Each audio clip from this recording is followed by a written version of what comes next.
தைப்பூச நாளில் உலகம் முழுவதும் இருக்கக்கூடிய முருக பக்தர்கள் அனைவருமே முருகப்பெருமானுடைய அருளை பெறுவதற்காக விரதம் இருந்து வழிபடுவது வழக்கமாகுங்க.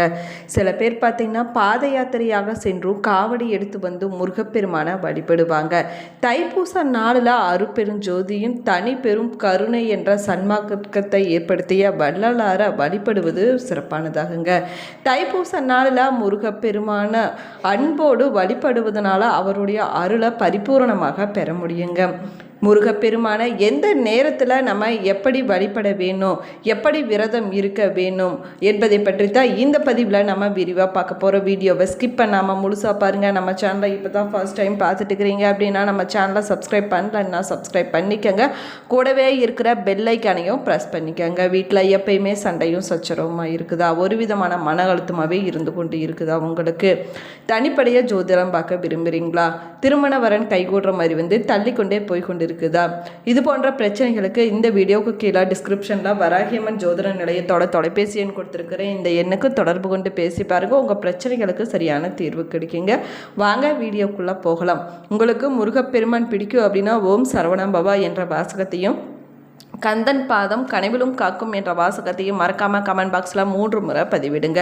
முருகப்பெருமானுக்குரிய மிக உன்னதமான விரத நாட்களில் ஒன்றாக சொல்லக்கூடியது தைப்பூச விரதமாகுங்க.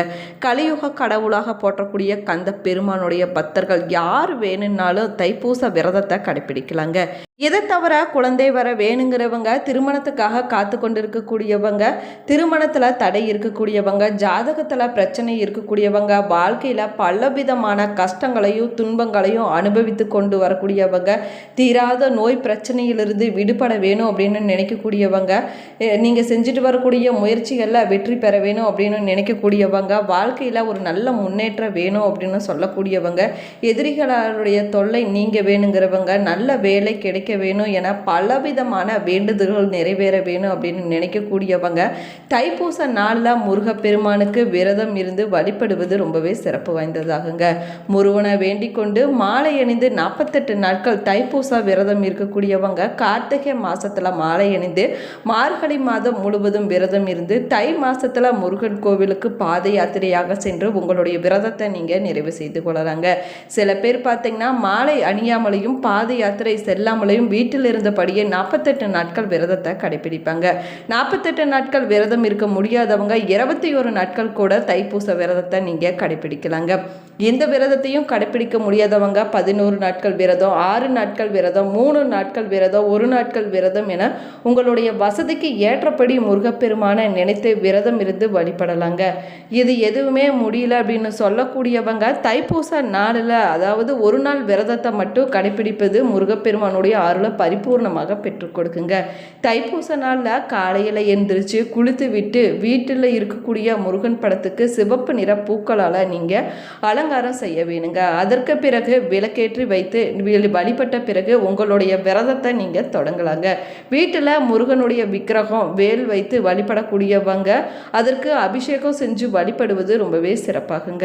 முடிஞ்சவங்க அன்றைய நாள் முழுவதும் உபவாசமாக இருந்து உங்களுடைய விரதத்தை நீங்கள் கடைபிடிக்கலாங்க. அதே போல் உடல் நலத்தில் பிரச்சனை இருக்கக்கூடியவங்க விரதத்தை கடைபிடிக்க முடியாது அப்படின்னு சொல்லக்கூடியவங்க எளிமையான உணவை எடுத்துக்கொண்டு பால் பழம் மட்டும் எடுத்துக்கொண்டு உங்களுடைய விரதத்தை நீங்கள் கடைபிடிக்கலாங்க. அதில் தவறு ஒன்றும் கிடையாதுங்க. பக்கத்தில் இருக்கக்கூடிய கோவிலுக்கு சென்று முருகப்பெருமானுக்கு அபிஷேகத்திற்கு தேவையான பால் வாங்கி கொடுப்பது ரொம்பவே சிறப்பானதாகுங்க. கோவிலுக்கு சென்று முருகப்பெருமானை வழிபட்டு விட்டு வீட்டிற்கு வந்ததும் விரதத்தை நீங்கள் தொடங்கலாங்க. அதே போல் முருகப்பெருமானுக்கு எளிமையான ஏதாவது ஒரு இனிப்பு செய்து நெய்வேத்தியமாக அன்றைய நாளில் படைத்து வழிபடுவது ரொம்பவே சிறப்பு வாய்ந்ததாகுங்க. முடியாதவங்க 1 டம்ளர் பால் மட்டும் வைத்து வழிபடலாங்க. அதுவும் முடியாதவங்க, வெளியூரில் வேலைக்காக தங்கி இருக்கக்கூடியவங்க, ஹாஸ்பிட்டலில் இருக்கிறோம் அப்படின்னு சொல்லக்கூடியவங்க முருகப்பெருமானுடைய படத்துக்கு 2 வாழைப்பழம் வெற்றிலை பாக்கு வைத்து மட்டும் வழிபடுவது ரொம்பவே சிறப்பு வாய்ந்ததாகுங்க. முருகப்பெருமானுக்குரிய திருப்புகழ், வேர்மாறல், கந்தர் அலங்காரம், கந்த சஷ்டி கவசம் போன்ற பாடல்களை விரத நாட்களில் பாடி வழிபடுவது ரொம்பவே சிறப்பு வாய்ந்ததாகுங்க. முருகப்பெருமானுடைய அருளை பரிபூர்ணமாக பெற்றுக் கொடுக்கும் அப்படின்னு சொல்லப்படுது. தை மாசத்தில் வரக்கூடிய பௌர்ணமியும் பூச நட்சத்திரமும் ஒன்று சேர்ந்து வரக்கூடிய இந்த நாள் தான் தைப்பூச திருநாளாக கொண்டாடப்படுதுங்க. தைப்பூசம் என்பது முருகப்பெருமானுக்குரிய வழிபாட்டு நாள் மட்டும் இல்லைங்க, அனைத்து தெய்வங்களையும் வழிபடுவதற்கு ஏற்ற நாளாகவும் சொல்லப்பட்டிருக்குது. அனைத்து தெய்வங்களுக்கும் உரியதாக சொல்லக்கூடிய அளவுக்கு இந்த தை மாதம் பூச நட்சத்திரம் மற்றும் பௌர்ணமி திதி இணைந்து வரக்கூடிய நாளுக்கு அப்படி என்ன தனிச்சிறப்பு இருக்குது அப்படின்னு பார்க்கலாம் வாங்க. நம்ம எல்லோருக்குமே தைப்பூசம் என்றால் முருகப்பெருமான் பார்வதி தேவியுடன் வேல் வாங்கிய சிறப்பு நாள் அப்படிங்கிறது எல்லோருக்குமே தெரியுங்க. முருகப்பெருமானுக்கு இந்த நாள் ரொம்பவே விசேஷமான நாளாகும். இந்த நாளில் நம்ம விரதம் இருந்து முருகப்பெருமானை வழிபட்டோம்னா முருகப்பெருமானுடைய ஆசையை நம்மளால் பரிபூர்ணமாக பெற முடியுங்க. ஆனால் உண்மையில் இந்த நாள் முருகப்பெருமானுக்கு மட்டும் இல்லைங்க, ஏராளமான கடவுள்களுக்கு கூட சிறப்பு வாய்ந்த நாளாக இருக்குது அப்படிங்கிறது நம்ம நிறைய பேத்துக்கு தெரியறதே இல்லைங்க. தைப்பூசத்தினுடைய சிறப்புகள் என்ன அப்படின்னு பார்க்கலாம் வாங்க. தைப்பூச நாள் அப்படிங்கிறது முருகன் வழிபாட்டிற்கு மட்டும் இல்லைங்க, சிவ வழிபாடு, சக்தி வழிபாடு, குரு வழிபாட்டிற்கு உகர்ந்த நாளாகுங்க. அதனால தான் தைப்பூச நாளில் எந்த தெய்வத்தை வழிபட்டாலும் அளவில்லாத பலன்களை நம்மளால் பெற முடியும் அப்படின்னும் சொல்லப்படுது. அதே போல் இந்தியாவில் மட்டும் இல்லைங்க, இலங்கை, சிங்கப்பூர், மலேசியா, மொரீஷியஸ் நாடுகள்லையுமே இந்த விழாவானது கோலாகலமாக கொண்டாடப்படுது. தைப்பூச திருநாள் அன்னைக்கு எல்லா முருகன் தலங்கள்லையுமே முருகப்பெருமான் திருவீதி உலா வரக்கூடிய சிறப்பு நிகழ்ச்சியானது நடைபெறுங்க. அதே போல பௌர்ணமி நாள் அன்னைக்கு முழு நிலவு நேரத்தில் பூசம் நட்சத்திரம் வரும்போது சிறப்பு வழிபாடுகள் செய்வதே தைப்பூசத்தினுடைய முக்கிய நிகழ்வாகவும் சொல்லப்பட்டிருக்குது. தைப்பூச நாளில் முருகன் நரகாசுரனை வதம் செய்த நிகழ்வானது சிறப்பு விழாவாக இன்றும் பழனி மலையில் கொண்டாடப்படுவது வழக்கமாகுங்க. ஆண்டி கோலத்தில் பழனி மலையின் மீது நின்றிருக்கக்கூடிய முருகனுக்கு அன்னை பராசக்தி தன்னுடைய சக்தி முழுவதையும் ஒன்று சேர்த்து ஞானவேல் வழங்கியதாகவும் இந்த தைப்பூச திருநாளில் தான் அப்படின்னு புராணங்களில் சொல்லப்பட்டிருக்குதுங்க.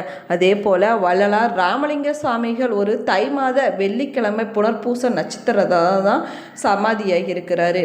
குறிக்கக்கூடிய விதமாகத்தான் அவர் சமாதியான வடலூரில் தைப்பூச நாளில் லட்சக்கணக்கானோர் கூடி வள்ளலார் விழாவை கொண்டாடிட்டு வராங்க.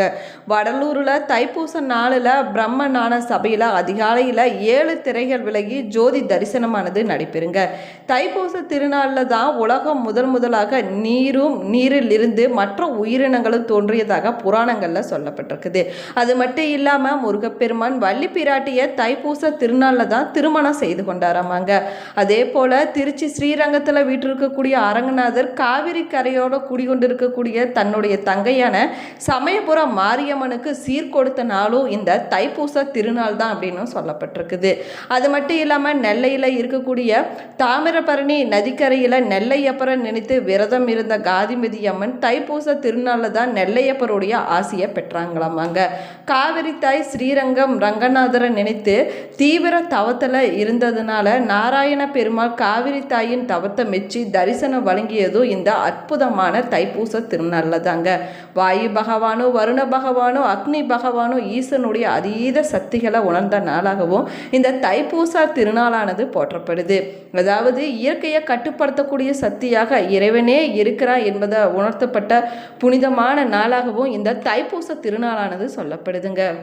அதே போல் தைப்பூச நன்னாளில் தான் ஞானசம்பந்தர் மயிலாப்பூரில் பாம்பு கடித்து இறந்து போன பூம்பாவை என்ற பெண்ணை அஸ்தி கலசத்தில் இருந்து அந்த பெண்ணை உயிரோடு எழுந்து வரும்படி பதிகம் பாடி உயிர்ப்பிக்க செய்ததாகவும் சொல்லப்படுதுங்க.